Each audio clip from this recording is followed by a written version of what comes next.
Assalamualaikum Sobat Football United. Ada informasi dari Suli Talks yang akan gue bahas. Kali ini terkait dengan Michael Carrick ya. Hanya tentang Michael Carrick ini. Bagaimana Suli Talks memberikan informasi kalau ekspektasinya adalah Manchester United akan memberikan penawaran kepada Michael Carrick sebagai permanent head coach untuk musim depan. Belum ada pembicaraan yang konkret ataupun juga keputusan yang resmi yang telah dilakukan, tapi saat ini terus meningkat ya. Kemungkinan besar kalau Manchester United ingin terus berlanjut dengan Michael Carrick. Well, tiket Liga Champions sudah diamankan oleh Michael Carrick. Lalu saat ini Manchester United bahkan hanya tinggal 1 poin lagi untuk bisa selesai ataupun finish musim ini di peringkat ketiga. Situasi yang ya kalau kita lihat ya, dan gue juga tidak mungkin tidak mengatakan kalau ketika kita memulai musim ini, ketika Michael Carrick datang ke Old Trafford, ke Manchester United berada di posisi yang jauh dari peringkat ketiga dan cukup berat untuk bisa mendapatkan tiket Liga Champions. Target awal musim ini adalah bagi Manchester United untuk bisa ke Eropa musim depan. Tidak disebutkan secara spesifik Champions League, bisa Europa League, tapi atau bahkan Conference League ya. Tapi Manchester United berhasil mendapatkan Champions League. Situasi yang merubah banyak hal di Manchester United, terutama dari sisi finansial untuk musim depan dan juga periode selanjutnya. Nah, Michael Carrick sendiri yang datang sebenarnya di Manchester United ini dengan menurut gua ya secara ringan amatiran dengan keadaan yang tidak mudah ya. Dia datang di tengah musim. Dia datang di tengah musim di bulan Januari. Ada 2 calon kuat pada saat itu, yaitu adalah Ole Gunnar Solskjaer dan juga Michael Carrick. 2 legenda Manchester United ini menjadi kandidat yang terkuat. Tapi akhirnya Manchester United memberi keputusan untuk mengambil Michael Carrick. Dan ya ketika itu bursa transfer bagi Manchester United ini tidak bergerak ke arah Michael Carrick. Artinya Michael Carrick tidak diberikan keleluasaan misalnya untuk menunjuk pemain, atau bahkan melepas pemain juga. Tidak ada hal seperti itu. Jadi memang Michael Carrick harus memaksimalkan skuad yang ada di Manchester United. Dan kita lihat berapa pertandingan, 14-15 pertandingan, luar biasa Manchester United dibawa, bahkan ya setelah Michael Carrick masuk, atau semenjak bulan Januari kalau tidak salah, intinya ya setelah Michael Carrick masuk, Manchester United menduduki peringkat pertama dari perolehan poin dibandingkan dengan klub-klub lain di Premier League sampai dengan sejauh ini. Dan ini menunjukkan bagaimana positifnya impact dari kedatangan Michael Carrick. Nah, terkait dengan apa yang dilakukan di Manchester United, ya menurut gue luar biasa ya. Dia bisa mengubah keadaan. Lalu bagaimana dia melakukan pendekatan juga kepada para pemain. Banyak komentar positif dari pemain Manchester United saat ini kepada Michael Carrick. Luar biasa, legenda-legenda klub pun juga demikian. Diinformasikan juga oleh banyak sumber bahwa manajemen Manchester United pun juga dengan happy ya dengan pekerjaan dilakukan oleh Michael Carrick. Staff juga dari tim kepelatihan ini satu dan yang lainnya saling melengkapi. Ada banyak sekali situasi atau kondisi positif semenjak kedatangan Michael Carrick. Dan ya seperti gue katakan tadi di awal ya, tiket Liga Champions dan juga bahkan posisi 3 besar saat ini ya menurut gue berada pada genggaman Manchester United. Dan ini menjadi modal yang sangat besar bagi kalau misalnya ini adalah ujian untuk mendapatkan posisi permanent head coach dari Manchester United untuk musim depan. Ya menurut gue Michael Carrick sudah lulus ya, karena dia lulus dengan luar biasa bahkan. Nah, tapi tentu saja tidak bisa hanya melihat secara internal saja. Bagaimana dengan kandidat-kandidat lain? Ini juga menurut gue memiliki faktor yang membuat keadaan bagi Michael Carrick saat ini seperti dikatakan oleh Suli Talks ya. Memang ini sangat besar sekali dan semakin berkembang. Kalau melihat kompetitor dari Michael Carrick, sebelumnya ada Thomas Tuchel. Thomas Tuchel yang sempat hampir diambil oleh Ineos sebelum akhirnya mereka balik kanan dan memutuskan memperpanjang kontrak dari Erik ten Hag. Telah memperpanjang kontraknya dengan tim nasional Inggris. Lalu Carlo Ancelotti ya. Terlepas apakah memang betul ada minat dari Manchester United kepada Carlo Ancelotti, tapi yang jelas Carlo Ancelotti akan tetap bersama dengan tim nasional Brazil dalam jangka waktu yang lebih panjang lagi. Nama-nama lain seperti kayak Julian Nagelsmann menurut gue juga tidak memiliki kemungkinan yang besar. Saat ini dia sedang fokus konsentrasinya kepada tim nasional Jerman. Dan baru bisa bergabung, kalau seandainya pun dia ke Manchester United baru bisa bergabung setelah Piala Dunia ke Manchester United untuk menjalani pre-season, di mana pre-season akan mulai sebelum Piala Dunia ini selesai, sehingga ini bukan situasi yang ideal bagi seorang manajer baru datang ke sebuah klub, ke sebuah kompetisi yang baru tapi tidak memiliki waktu yang cukup.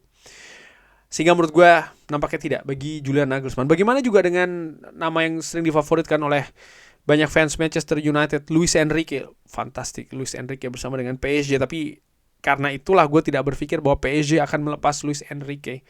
PSG nyaman dengan Luis Enrique pun nampaknya juga sangat nyaman dengan PSG. Keduanya saling bersinergi dengan erat ya. Sehingga menurut gue tidak. Nah, kalau melihat kandidat saat ini dengan namanya misalnya seperti kayak De Zerbi yang sempat juga dikaitkan dengan Manchester United, saat ini sudah memiliki klub. Lalu Thomas Frank yang sempat disebut-sebut di awal musim, tapi ya dengan apa yang terjadi di Tottenham Hotspur menurut gue nampaknya tidak lagi masuk ke dalam kandidat ya di daftar pelatih selanjutnya bagi Manchester United. Mungkin hanya ada Andoni Iraola menurut gue. Ya ada nama lain ya, tapi menurut gue peluangnya tidak besar, yaitu adalah Xabi Alonso. Dengan segala background yang ada pada Xabi Alonso dan juga bagaimana situasinya di Real Madrid, menurut gue saat ini posisinya akan lebih condong ke Iraola. Tapi ada banyak pertanyaan kepada Iraola ya. Dia sukses di Bournemouth menurut gue untuk melatih klub seperti Bournemouth dan membawa Bournemouth di posisi saat ini dengan pemain keluar pergi, pemain bintang yang lepas, pemain muda yang diorbitkan dan lain-lain. Luar biasa menurut gue. Tapi itu di Bournemouth. Bagaimana ketika dia pindah ke klub seukuran Manchester United dengan keadaan yang jauh berbeda dari Bournemouth? Ada pembelajaran dari Thomas Frank ya. Tadi gue sebutkan tentang Thomas Frank yang sempat masuk dalam daftar kandidat sebelum dia akhirnya ke Tottenham Hotspur dan gagal di Tottenham Hotspur. Ya, kita tahu bagaimana Thomas Frank juga sukses di Brentford, tapi ketika pindah ke klub yang berbeda, ukuran ambisi, keadaan dan lain-lainnya, kita lihat dia mengalami kesulitan yang juga tidak sedikit dan bahkan berujung ke pemecatan. Ini menurut gue yang akan menjadi pertanyaan bagi Andoni Iraola. Lupakan tentang bagaimana permainan Andoni Iraola di Bournemouth. Andoni Iraola ini bukan seorang pemain PlayStation yang memegang joystick lalu pindah ke tim dia tetap bisa dengan joysticknya. Tidak seperti itu menurut gue. Ada banyak situasi, ada banyak kondisi yang dia harus adaptasikan dan ini tidak mudah. Ini sangat tidak mudah. Sehingga menurut gue nampaknya memang hanya ada dua nama ini nih, Andoni Iraola dan juga Michael Carrick ya, sebagai calon teratas. Tentu saja posisi Michael Carrick di atas, bahkan jauh lebih di atas dari Andoni Iraola. Tapi seumpama ada sesuatu hal yang terjadi dengan Michael Carrick, gue pikir yang paling memungkinkan adalah Andoni Iraola. Walaupun saat ini posisi gue, dan sudah pernah gue bikin videonya juga ya, gue lebih memilih Michael Carrick. Menurut gue saat ini yang ideal adalah Michael Carrick. Ini terkait dengan apa yang sudah dilakukan, bagaimana kondisi di bursa pelatih yang tersedia saat ini, karena harus realistis juga. Mungkin ada yang mengatakan ya Luis Enrique bang bagus bla bla bla, tapi dia tidak tersedia. Itu faktanya menurut gue seperti itu. Pun juga nama-nama lainnya. Sehingga memang paling realistis menurut gue saat ini ya, terkait dengan ya apa yang sudah dilakukan oleh Michael Carrick, sekali lagi luar biasa, fantastik menurut gue. Bisa membawa Manchester United mendapatkan tiket Liga Champions dan gue bisa bilang finish di peringkat 3 besar. Mudah-mudahan itu betul-betul terjadi, dan juga melihat kompetitor-kompetitor lainnya. Nah, apakah Manchester United akan sukses dengan Michael Carrick musim depan? Belum tentu. Ini banyak juga hal yang harus dilakukan oleh manajemen Manchester United. Misalnya rekrutmen ya di summer nanti, di musim panas nanti akan seperti apa. Bagaimana manajemen Manchester United bisa melengkapi kepingan-kepingan yang kurang musim ini, dan itu sebenarnya sudah terlihat.